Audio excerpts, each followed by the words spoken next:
Consuelo is born in New York in 1877. She's the first child of railway tycoon William K. Vanderbilt and his wife, Alva. Consuelo Vanderbilt is really what one could call an American princess. The height of luxury with which she was surrounded is almost unimaginable to us today. Consuelo's parents are so rich that by 1892, they've built what they call their summer cottage in the fashionable resort of Newport, Rhode Island. It's known as the Marble House. Marble House isn't just a name. The house is, in fact, built largely of marble, 500,000 cubic feet of marble.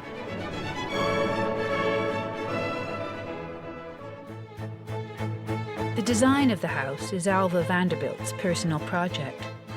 She sees it as a tribute to the great palaces of Europe, like Versailles. It was a stage set for the Vanderbilts and for Alva to present herself to society and to international visitors as American royalty. Alva imposes this sense of social rank on her daughter Consuelo.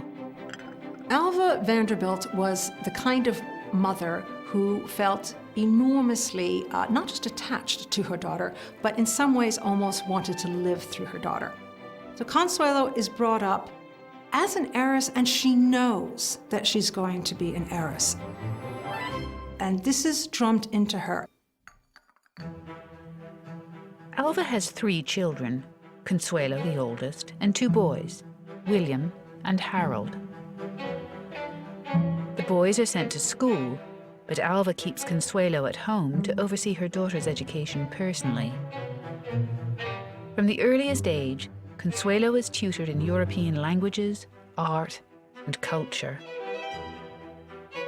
Consuelo would have, a very strict timetable of lessons, and then she would have lunch with her mother at the weekend where she would have to recite everything that she'd learned that week.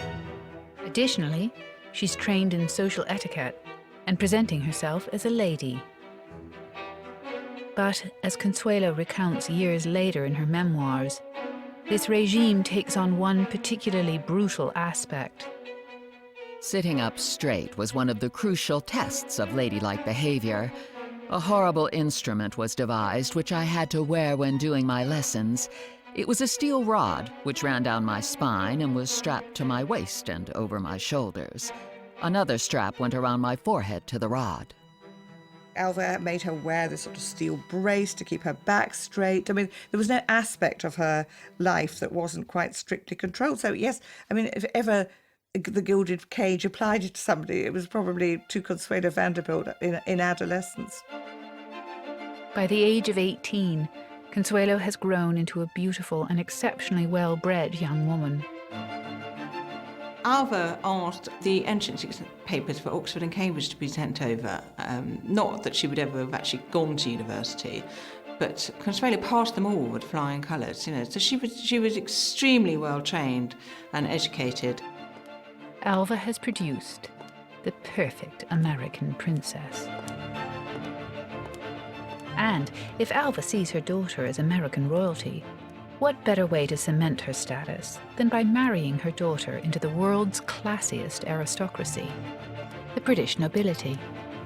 What Alva wanted for Consuelo was a world stage. And when she was looking at American spouses for her, she really genuinely believed that Consuelo would just end up being the wife of a very wealthy man, and it's not what she wanted. She looked across the ocean and she looked to Britain and she saw that if you were a duchess, and she was aiming very high, nothing less than being a duchess would do for Alva, that Consuelo would have far, far more influence in society.